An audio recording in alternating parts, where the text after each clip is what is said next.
Hello everyone, Pockets here, back again with some more EVE Online. This is going to be my first of, I hope, many videos on the Triglavian invasion content. We are in the kind of end of the rollout, it appears.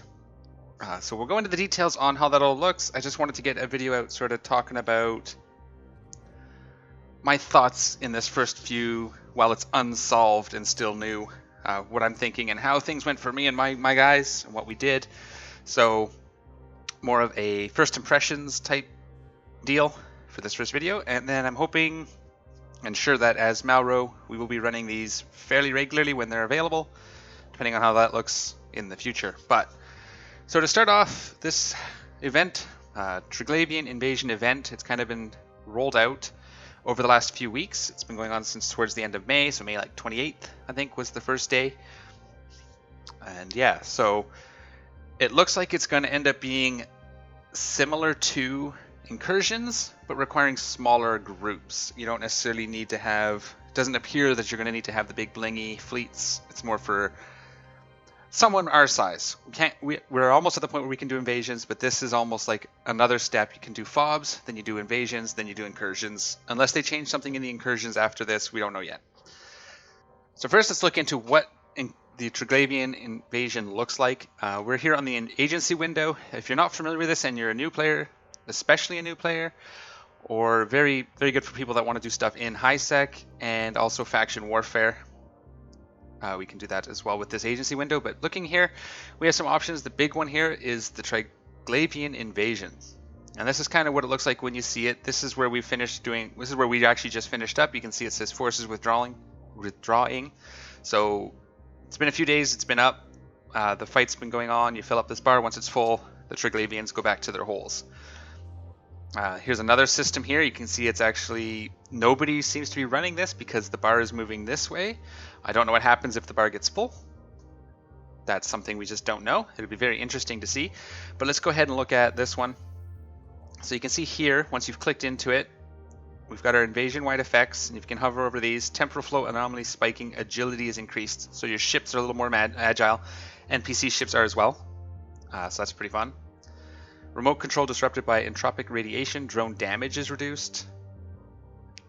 Local gravitational instabilities, drone speed is reduced. So 2 nerfs to drones. This is, I think this is to combat things like Gilas and rattlesnakes.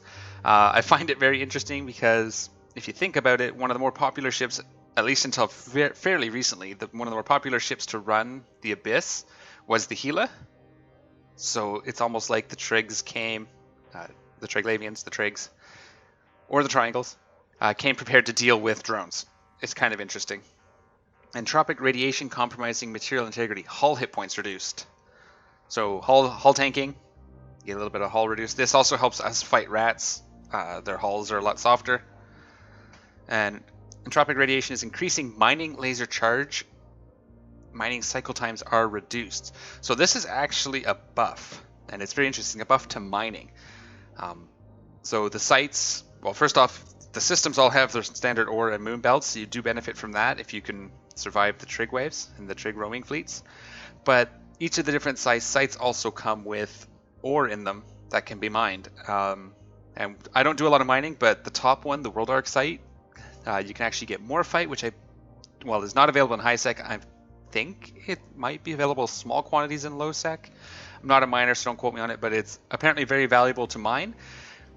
On that particular site, roaming fleets do warp to it. We never saw them warping in on the minor and major site, and we'll get into what all that means in a minute, but they do warp in on the final site, so you definitely want to have your miners protected. So this is what it looks like, and then so you got your information here, and you can see it's withdrawing, and your system effects. So in a perimeter system, these are your bonuses, adjacent foothold. I'll show you what all that means as well. So as you go deeper into the invasion, the effects are much greater. So like 50% damage penalty on drones is rough. Okay, so now you have this middle column. This is your showing 9 results. These are the systems that the invasion is happening in. So it starts in the foothold system. Right now it's Gisleres, or however you want to pronounce that. Gis, or Gisel. Foothold system, this is the biggest system. This seems to be where the World Arc will spawn. Also in here, you can't see them because you actually have to be in. So this section here is kind of useless for the invasion at the moment unless you're in the system. I'm not currently in an invasion system. Foothold is the center. This is where the invasion starts. And then this is where you'll have your biggest sites, so the World Ark spawning, majors, minors will all spawn in here, roaming fleets, everything kind of happens in here. And as we saw, this is where the biggest quote-unquote penalties will happen. And bonus, in the case of the mining, and actually ship agility bonus. Anyway. And then you have your perimeters, or your adjacent systems, which are the systems next to it. Now, foothold systems only spawn in high sec. However, the perimeter systems and the adjacent systems can go out into low sec if they're close enough. This one doesn't appear to have one. So you can see a adjacent system here. Right next door to Jizz is these two. There'll be 1, 2, 3 adjacent systems, looks like. Yeah. And again, that gives you the middle bonus. This is also where minors and majors spawn in these. If I remember seeing, I think we did majors in this one? LMA. This is where we were doing majors on the final day before the second World Ark spawned. So, and then you have your perimeter systems, and these are like the lighter systems. In the beginning, all of them were kind of the same because we only had roaming fleets, but now it seems to be the perimeters you may only get minor spawns. I didn't spend any time in the minors or the perimeter system after the World Ark started showing up, which was Wednesday this week. But I'm pretty sure minors and roaming fleets show up here, adjacent majors, minors, and roaming fleets, and then foothold is majors, minors, and World Ark proving grounds. And so yeah, you run these sites, and as you're closing the sites, this bar goes up. Once it gets full, the forces withdraw.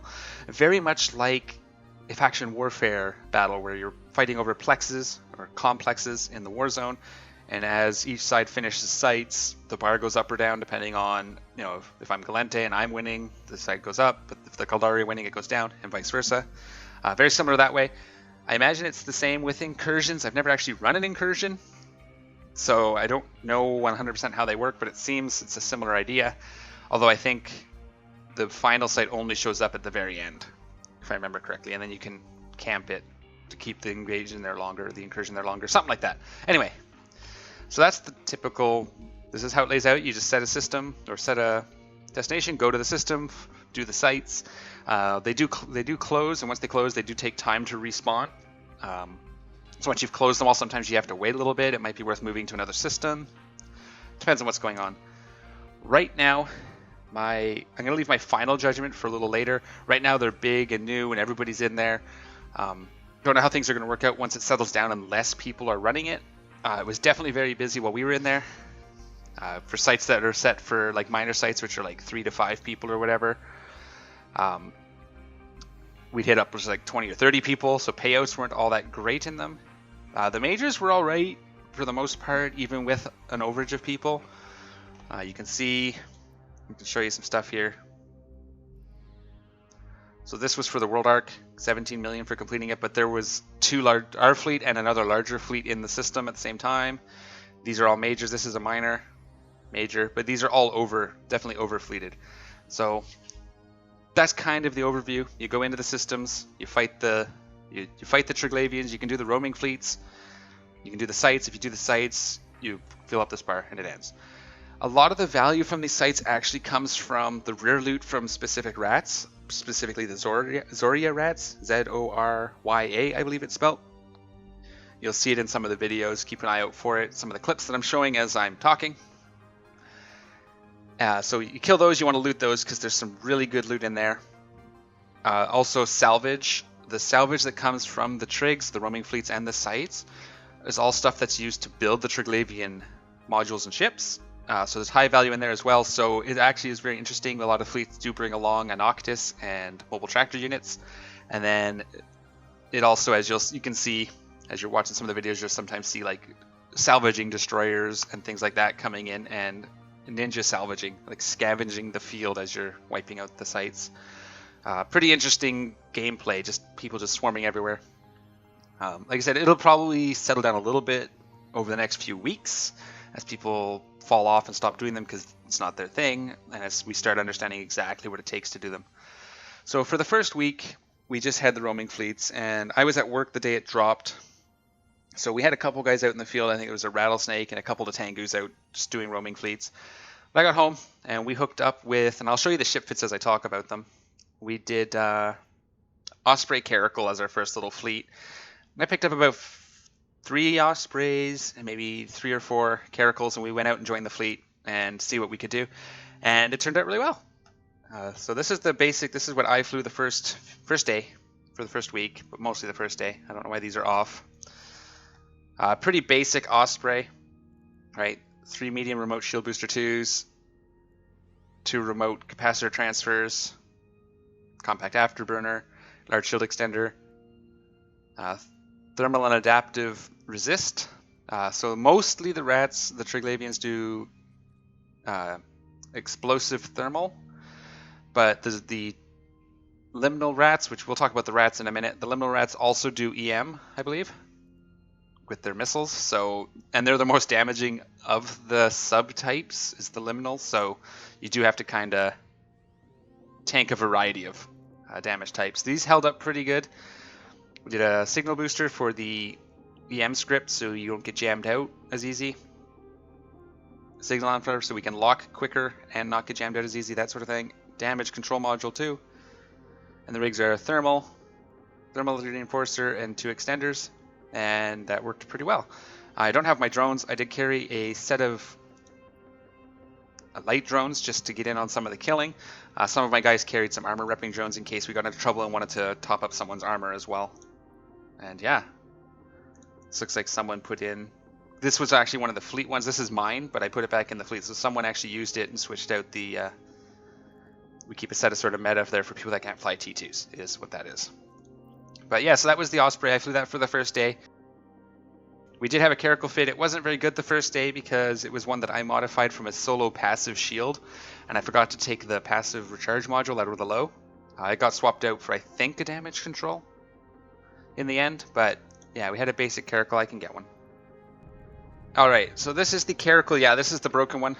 This is the one that I fit up. I forgot to remove this module specifically, and these.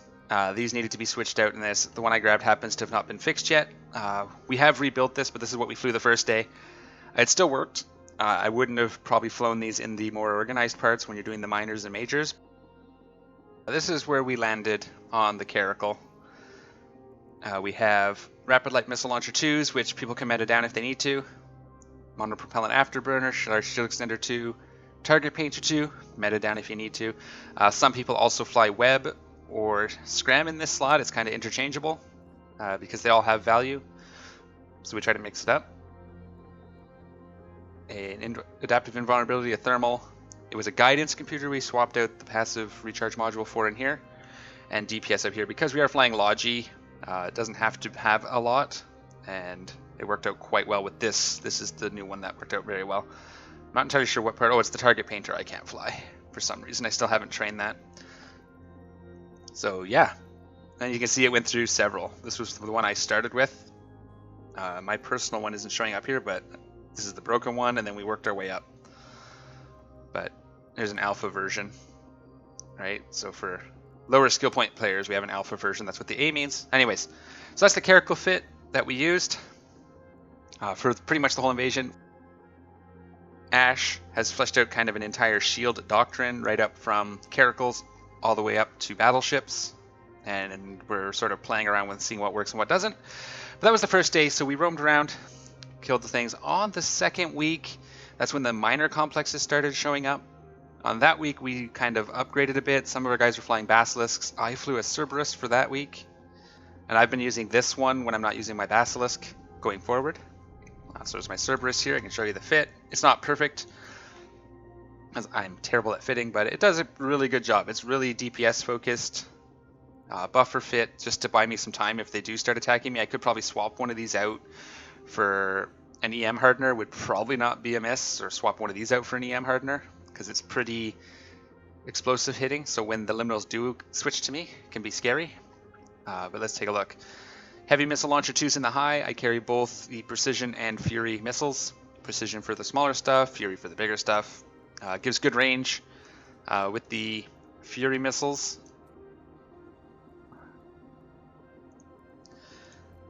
With the Fury missiles, I get out to like 80 something kilometers. Come on.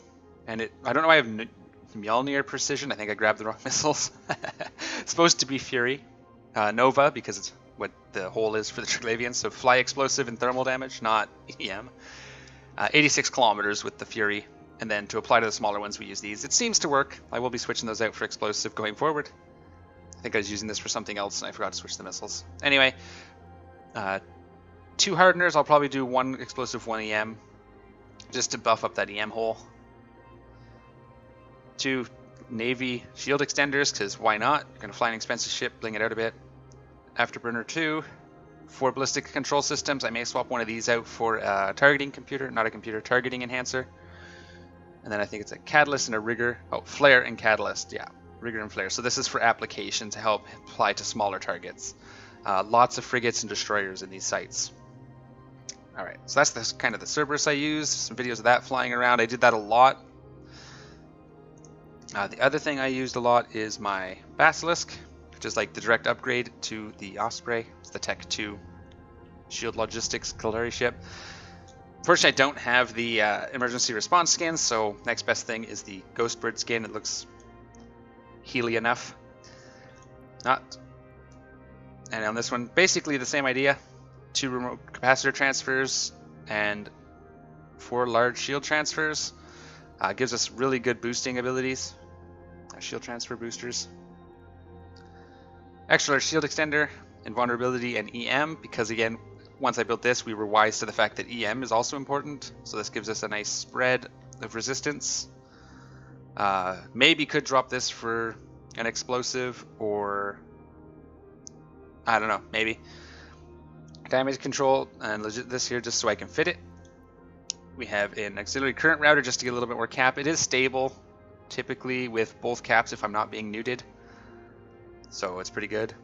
And a medium core to defense field extender 2. This is like a cheap fit. 300 million is not bad for Logi. You could definitely bling this out a lot more, but this seemed to work fine with 3 or 4 of them on grid in the fleet. So that's mostly what I flew for the whole thing, but I didn't get to play a lot for the week when the majors first came out, but apparently that was okay because they were really bugged. And then this past week, the final showed up and we did the World Arc site. And that's what I'll show here now. Now the World Arc site was very interesting. It was long. It took us a fair bit of time. I think it was 40 minutes of constant going, maybe a little more. I'd have to check the video. We had our fleet on grid. It was a mixed fleet of shield. We even had a shield Dominix because that's what someone decided to bring. As we now know, in the foothold site, 50% drone damage reduction is not great, so maybe Dominix is not a good choice. But we're kind of still fleshing out what we're going to do for a doctrine for it overall. I think it's going to be shield and missile, and then we can do some smaller stuff maybe to take out small frigates. Anyway, so we ran the site. We did have another fleet on grid. They had a Macarial that kept trying to bump our anchor out of range, so we couldn't do whatever we needed to do, or try to bump us into. They have these pylons, and each of the pylons have an effect. One of them is like a random jump, so if you get too close to it, when it goes off, it teleports whatever's in range somewhere else on the field. So they kept trying to bump us towards those and just outside of the grid so we wouldn't get credit, but we managed. We also had to deal constantly with ninja looters, so guys coming in, nabbing the good loot and warping off. In high sec, it's really hard to deal with that because you can't just preemptively shoot people. And then again, that's one of the downsides to operating in high sec, and that's acceptable.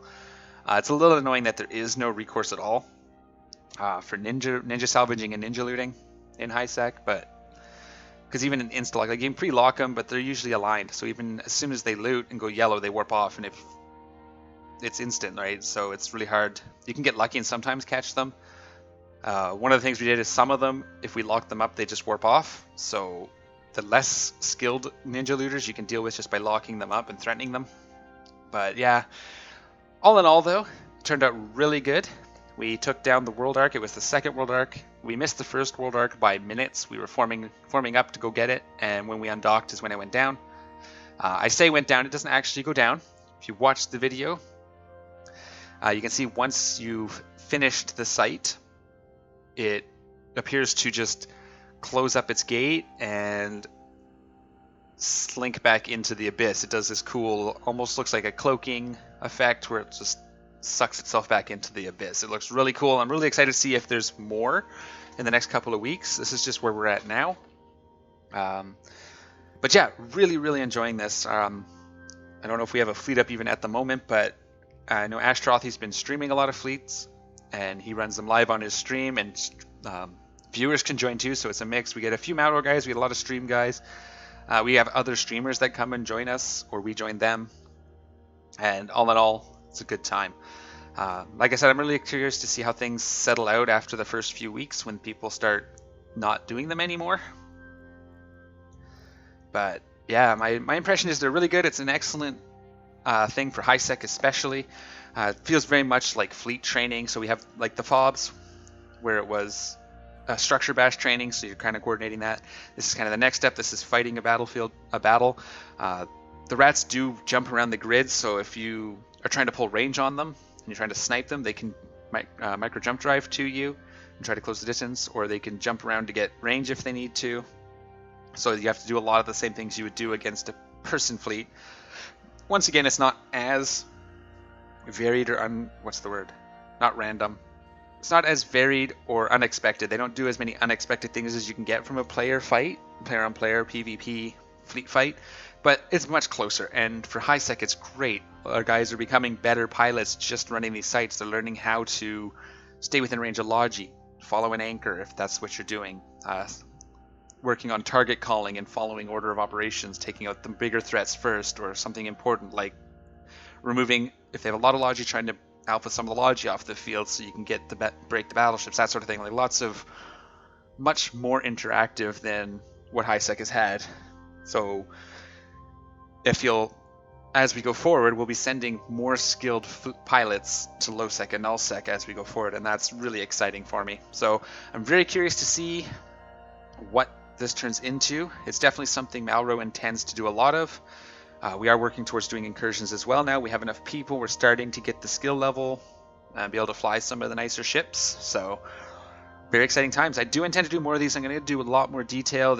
We can talk about the specific rats, but I want to give just a quick overview and show some clips of what we did and get that out there until we start actually solving. I hope we don't actually ever solve it. I hope it's flexible enough that you still have to actually fly. You can't just fly a certain fit onto grid and win. So I'm hoping that you actually still have to pilot and adjust. I know we had me mid flight. We needed more DPS and we had too much logi, so I docked up my Basilisk and grabbed my Cerberus and rejoined the fight mid-fight. It was really cool learning how to adjust cap chains on the fly when people drop grid or have to leave or join. Really exciting times. So if you're interested in this, keep an eye out for Asteroids stream. He does it fairly often. Follow him on Twitter. Follow me on Twitter as well. I do try to announce when I'm doing the fleets, especially if it's live on Ash's stream. I will be recording them as well. I'll ping out when I'm going to record fleet running. So you guys, if you want to come in and be on my YouTube channel, or at least, have your name show up somewhere on the overview while we're in there, or on voice, definitely in for all of that. I do hope you guys enjoyed my quick overview and the footage I did manage to capture, and I'm looking forward to seeing where this goes in the future. If you have any questions, definitely ask. Again, I don't really know everything yet because, hey, I haven't done it as much as I probably should be, and intend to do a lot more. If you want to join the fleets, you don't necessarily even have to be in Maori, you just have to be friendly. So if you've ganked us, you probably can't come along. But outside of that, absolutely come on out and see what's up. During Ash's streams too, very easy to get in on those. If you want to join Malro proper, we are always recruiting. We actually just hit 300 members. It's more like 150 active, but 300 members in Corp. So we're getting to be a size where we can start doing a lot of things. Looks like right now we have 16 people on, and there's been no call to join up a fleet or anything, so that number could escalate as the day goes on. But yeah, if you feel like joining us, or you feel like it'd be a good fit, we're a pretty chill corp, just kind of doing everything HighSec has to offer. There is no problem if someone wants to come join us for a bit, get used to the game, and then take off and go to low sec, null sec, wormholes, whatever. There's no hard feelings about any of that. As I said, super relaxed. And yeah, just come talk to Recruiter, hit our Malro Discord, and hit up a Recruiter, !recruit. We'll let them know that you're looking. And the link to the Discord is in the description of this video. As always, guys, stay tuned for much more information on these invasions. And I'll see you all next time. Take care of each other. I'm out of here.